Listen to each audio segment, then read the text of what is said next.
میرے پاکستانیوں، کل میں ایف آئی اے کی انویسٹیگیشن سائفر کے اوپر جو ہو رہی ہے اس میں کل شرکت کر رہا ہوں، اور میں سارا وقت جس طرح میں نے آپ کو تیار ہوتا ہوں جیل جانے کی، کیونکہ جو منسٹر انٹیریئر کا رانا ثناء اللہ ہے جس کے نیچے ایف آئی اے، وہ تو پہلے کہہ بیٹھا ہے کہ عمران خان کو جیل میں ڈالیں گے ہم یہ سائفر کے اوپر.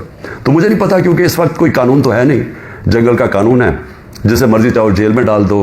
بیچارے کتنے لوگ ہمارے عورتیں جیلوں میں پڑے ہوئے ہیں، کوئی پوچھنے والا نہیں ہے. ان کے وہ جاتے ہیں عدالتوں میں، وہ پھر واپس آ جاتے ہیں کہ وہ کیس نہیں سنتے. پھر پریشر اتنا زیادہ ہے کہ وہ ایک کیس سے اگر جج ان کو بیل بھی دیتا ہے وہ پھر پکڑ لیتے ہیں. لیکن عورتوں کو، یعنی ان کے بچے ہیں، ان کو جیلوں میں رکھا ہوا ہے، اور یعنی پرامن احتجاج کرنے پہ جیلوں میں رکھا ہوا ہے. تو اس لیے قانون تو ہے ہی نہیں، تو کبھی بھی کچھ ہو سکتا ہے. اس لیے میں پہلے آپ کو آگاہ کر دوں، کیونکہ میڈیا سارا کنٹرولڈ ہے. آپ کو پتہ ہے پوری طرح انہوں نے ساری ٹی وی چینلز کو پی ٹی وی بنا دیا، اور پی ٹی وی میں بالکل وہ جو یہ پروپیگنڈا چاہتے ہیں وہ آتا ہے. اور میں پھر آج یاد کرانا چاہتا ہوں کہ قوم ان سارے صحافیوں کی طرف دیکھ رہی ہے، میڈیا ہاؤسز کی طرف دیکھ رہی ہے، جنہوں نے ہمارے دور میں تو پوری جہاد کی تھی آزادی صحافت، اور اتنی سی بات ہوتی تھی، گالیاں بھی ہمیں پڑ رہی ہوتی تھی، اور ہمیں کہہ رہے تھے کہ ہم میڈیا کے اوپر کوئی بڑی سختی کر رہے ہیں. تو ذرا موازنہ کریں، تھوڑے دیر قوم تو کر ہی رہی ہے کہ آپ کی یہ وقت تو گزر جائے گا، لیکن قوم یہ یاد رکھے گی کہ کون سے لوگ کھڑے ہوئے تھے. وہ عمران ریاض کو یاد رکھے گی یہ ساری قوم، کہ وہ کم از کم اپنے موقع پہ کھڑا رہا. اس ملک کے اندر جو صحافی ہوتے ہیں، جو ایک جہاد کرتے ہیں حق اور سچ کے لیے، جس طرح ارشد شریف تھے، قوم ان کو ہمیشہ یاد رکھے گی. ارشد شریف شہید کو، وہ جو 4 جرنلسٹ ملک سے باہر چلے گئے لیکن انہوں نے کمپرومائز نہیں کیا، انہوں نے کسی پریشر میں آ کے رائے حق سے نہیں اترے. وہ جن کو یہاں مارے پڑوائی گئی، ذلیل کیا گیا، اور وہ جن کے بڑے نام ہیں اور پرانے صحافت میں نام ہے، ہم تو قوم ان کو بھی دیکھ رہی ہے اور ان کو سلام کر رہی ہے، اور ان کو بھی دیکھ رہی ہے جن کے ضمیر مر چکے ہیں. تو میں ایف آئی اے کا ذرا آپ کو سمجھا دوں کہ یہ کیس ہے کیا. نہ تو ابھی تک مجھے کوئی کویسچنر ملا ہے کہ یہ میرے سے کیا پوچھنا چاہتے ہیں، تو میری کوئی تیاری نہیں ہے. لکھا یہ ہوا کہ جی اپنے ساتھ ڈاکیومنٹس لے کے آئیں. مجھے یہی نہیں پتا کہ آپ نے پوچھنا کیا، تو ڈاکیومنٹس میں کیا لے کے آؤں. اور پھر سے میں یہ کہہ دوں کہ آپ کے انٹیریئر منسٹر تو فیصلہ کر بیٹھا ہے، وہ تو جج جوری ایکسیکیوشن ہے کہ جیل میں ڈال دیں اس کو. تو آپ کے لیے ایشو ہے کیا. سائفر پھر سے میں آپ کو یاد کرا دوں. سائفر ہوتا کیا ہے؟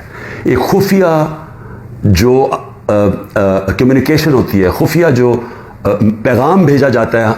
پاکستان کے ایمبیسڈرز جو فورن آفس کو پیغام بھیجتے ہیں، وہ ایک خفیہ کوڈ کے مطابق بھیجتے ہیں، اس کو سائفر کہتے ہیں. تو وہ جو سائفر ہوتا ہے، یہ بڑا ضروری ہے آپ نے سمجھنا.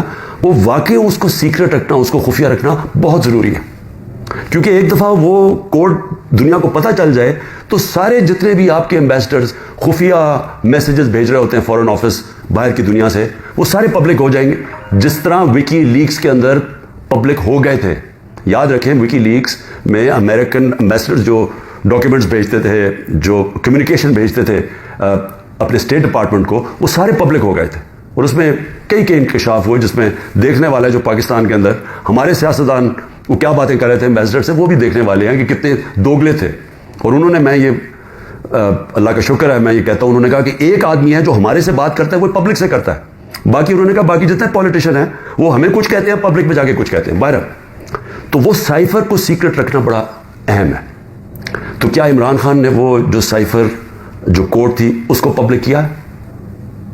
اب یہ آپ سمجھ جائیں کہ جو سائفر آتا ہے فورن آفس کے اندر، وہ کبھی کسی کے پاس نہیں جاتا، وہ صرف فورن آفس میں رہتا ہے، وہ چوری نہیں ہو سکتا، وہ فورن آفس میں پڑا ہوتا ہے. جو ہمارے پاس آتا ہے اور جس میں prime minister, president, army chief, I S I کا چیف، اور پھر ایک جاتا ہے اس کا جو جاتا ہے کیبنٹ سیکرٹری کے پاس، یہ یاد رکھیں کہ یہ وہ سائفر نہیں جاتا.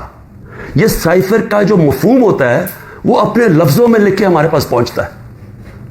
تو سائفر فورن آفس میں رہتا ہے، وہ کبھی وہ نہ چوری ہوا ہے، نہ وہ اور کوئی دیکھ سکتا ہے، نہ پرائم منسٹر، ہم کوئی نہیں دیکھ سکتے، کیونکہ یہ سائبر سیکیورٹی کا قانون ہے جو کہ کیبنٹ ڈویژن بتاتی ہے ان کو، فورن آفس کو.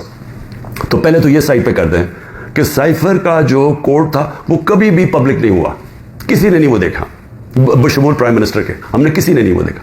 ہمارے پاس وہ آیا کہ وہ سائفر کے اندر ایمبیسڈر اسد مجید اور ڈونلڈ نون نے کیا بات چیت کی وہ ہمارے پاس آیا. اب سب کے لیے وہ میں نے بڑے احتیاط سے اس کو جب میرے سامنے آیا تو بڑے ہم نے احتیاط کی. کیا کیا؟ ہم نے سب سے پہلے اس کو فیصلہ کیا آپس میں کہ ہم یہ پبلک نہیں، ابھی اس کے اوپر بات نہیں کریں گے، کیونکہ OIC کی کانفرنس تھی پاکستان میں 22 اور 23 مارچ کو، تو سائفر آ چکا تھا 6 مارچ کا. ہم نے اس کانفرنس کی وجہ سے ہم چپ کر کے بیٹھے رہے کہ کیونکہ باہر سے منسٹر آ رہے ہیں اور شور میں جاتا ہے اس کا، تو ہم نے کہا ملک کو نقصان پہنچے گا. حالانکہ جو سائفر کے اندر چیزیں ہیں وہ میں آپ کو بتاؤں، اس سے بڑا نقصان ملک کو کیا پہنچنا تھا کہ پوری سازش ہوئی گورنمنٹ گرانے کی، رجیم چینج کی. 27 تاریخ کو میں نے جلسے میں جو ایک کاپی لہرائی وہ سائفر نہیں تھا، جو سائفر کے اندر پیغام تھا، تو وہ میں نے بتایا. اور میں نے تب بھی محتاط رہا، میں نے یہ نہیں بتایا کہ میں نے کہا یہ بڑا سینسٹیو ہے، میں نے لکھ کے بتایا کہ میں صرف کوئی غلط بات نہ کہہ دوں، کیونکہ انٹرنیشنل ریلیشنز ہے، ہماری دوسرے ملکوں کے ساتھ تعلقات ہیں، وہ نہ خراب ہو جائے. اس کے بعد میں نے کیبنٹ میں رکھا، کیبنٹ کے سارے ممبرز کو بتایا گیا کہ یہ سائفر آیا ہے، اور یہ سمجھ لیں کہ یہ کتنی بڑی اس ملک سے، میں سمجھتا ہوں کہ کتنی بڑی ملک کی توہین ہوئی کہ ایک باہر کا ایک آفیشل وہ پاکستان کے ایمبیسڈر کو کہہ رہا ہے کہ اپنے پرائم منسٹر کو اگر تم نے نہ ہٹایا، ووٹ آف نو کانفیڈنس، جو پھر سے میں یاد کرا دوں کہ ابھی آئی نہیں تھی، تو پاکستان کے لیے مشکلات ہوں گی، اور اگر اس کو ہٹا دیا تو سب کچھ معاف ہو جائے گا. یہ تھا سائفر میں. اور جو امبیسڈر تھے، پھر سے میں آپ کو بتا دوں، اسد مجید، انہوں نے لکھا اس میں کہ میرے خیال میں تمہیں اس کے امریکہ کے خلاف ان کو پروٹیسٹ کرنا چاہیے، ڈیمارچ کرنا چاہیے کہ یہ کبھی اس طرح کی زبان استعمال نہیں ہوتی، ایسی دھمکی نہیں دی جاتی. میں پہلے کیبنٹ میں رکھتا ہوں، پھر 28 مارچ کو نیشنل سیکیورٹی کاؤنسل میں رکھتا ہوں، اور وہ نیشنل سیکیورٹی کاؤنسل میں سارے سروس چیف ہوتے ہیں. جنرل باجوہ تھے وہاں، ایئر چیف تھے ادھر، نیوی کے چیف تھے، جوائنٹ چیف آف سٹاف تھے، ہمارے ساری کیبنٹ کے سینئر ممبرز تھے، فورن آفس کے سیکرٹری بیٹھے ہوئے تھے. اور اس میں کیا فیصلہ ہوتا ہے کہ ہمیں جس طرح امبیسڈر اسد مجید نے ریکمینڈ کیا، ہمیں ڈیمارچ کرنا چاہیے، ہمیں امریکہ کو پروٹیسٹ کرنا چاہیے کہ یہ آپ نے ہمارے اندرونی معاملات میں مداخلت کی. تو جب وہ اس میں آ گیا نیشنل سیکیورٹی کاؤنسل میں اور ڈیمارچ کر دی، تو جو اس کی جو سائفر کے اندر چیزیں لکھی ہوئی وہ تو پبلک ہو گئی. کیونکہ جب آپ نے پبلک ایک سٹیٹمنٹ دے دی کہ کہہ دیا کہ ہم نے اس کی کیا، تو وہ تو سیکرٹ تو نہ رہا وہ، کیونکہ ڈیمارچ نے اپنے کس پہ، تو یہ چیزیں سامنے آ گئی نیشنل سیکیورٹی کاؤنسل میں، اور کیبنٹ میں بھی ڈسکس ہو گئی. اس کے بعد پارلیمنٹ کے اندر ہم نے ان کیمرہ سارے اپوزیشن لیڈرز کو بلایا کہ آپ کو پتہ ہونا چاہیے کہ کس طرح کی پاکستان میں توہین ہوئی. سارے اپوزیشن لیڈرز نے منع کر دیا جانے کا، کیونکہ یہ سارے حصہ تھے اس سازش کے. میں کوشش کر رہا ہوں کہ سارے ملک کو بتاؤ کہ قوم کی کتنی توہین ہوئی ہے، یہ منع کر دیتے. پھر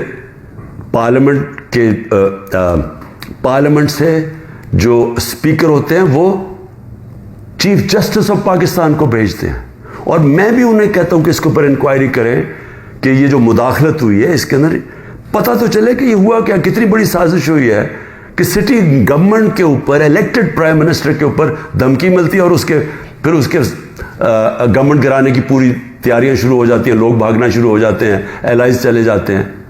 اور یہ پیغام کس کو تھا؟ مجھے تو پتا تھا پیغام کس کو ہے، جنرل باجوہ کے لیے پیغام دیا گیا تھا، کیونکہ اسی کے پاس پاور تھی نا گورنمنٹ گرانے کی، باقی تو کوئی پرائم منسٹر کو نہیں ہٹا سکتا تھا. تو اس کے بعد جب یہ، اور پھر کیبنٹ کے اندر ہم نے اس کو ڈی کلاسیفائی بھی کر دیا. تو مجھے ابھی تک یہ نہیں سمجھ آ رہی کہ ایف آئی اے چاہتی کیا ہے، کہ جب سائفر تو سیف، جس طرح ثناء اللہ نے کہا وہ فورن آفس میں پڑا ہے، وہ تو اس کے اوپر تو اس کا تو کسی کو پتہ ہی نہیں ہے جو سائفر کی کوڈ ہے. ہمارے پاس جو اس کی جس کو پیرافریز کہتے ہیں انگریزی میں لفظ، ہمارے پاس جو آتا ہے وہ تو اس کا مفہوم آیا تھا، اور وہ جا کے نیشنل سیکورٹی کاؤنسل اور کیبنٹ میں جب رکھا اور بعد میں ڈی کلاسیفائی بھی کر دیا، تو وہ تو پھر ایک سیکرٹ ڈاکیومنٹ نہیں رہا۔ اب اصل چیز پہ آ جائیں کہ کیا کسی ملک میں کوئی بتا سکتا ہے، ہمارا تو 25 کروڑ کی آبادی ہے، کسی 50 لاکھ کی آبادی، چھوٹے چھوٹے نیوزی لینڈ جیسے شہر، چھوٹے سے یعنی ملک، اور کتنے ہیں ایسے، ہالینڈ ہیں، چھوٹے چھوٹے شہر ہیں، چھوٹی چھوٹی آبادی ہے، کوئی تصور کر سکتا ہے کہ کسی ملک سے، امریکہ کا کوئی بھی جس طرح آفیشل، وہ جا کے اس کے ایمبیسڈر کو کہے کہ اپنے پرائم منسٹر کو گرا دو، نہیں تو ہم تمہیں یہ کر دیں گے؟